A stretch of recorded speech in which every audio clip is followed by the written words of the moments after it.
Fikir vermişsiniz, bazı adamlara sözün düzün deyən kimi sırazı əsəbləşir. Tez keçir özünü müdafiə eləməyə. Çünki içində bilir ki, günah ondadır. Faktı deyən kimi elə bir qulaq asmır.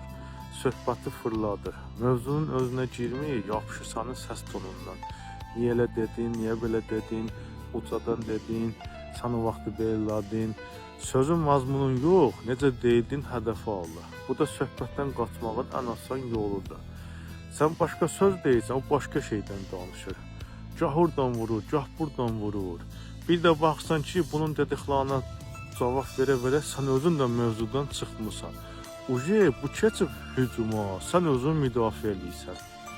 Həqiqətdən qorxduqları üçün sözün düzün deyənə düşmən kimi baxırlar. Belə manipulyatorlardan gərək uzaq olasan. Onların taktikası ancaq adamı çaşdırmaqdır. Bataqlıqda tərpəndıqca batırsan, bunlarla da danışdıqca batırsan. Belə adamlar çox həyasız olurlar.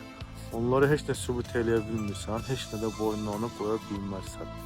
Bunlara ən yaxşı cavab susmaq və məsafə saxlamaqdır.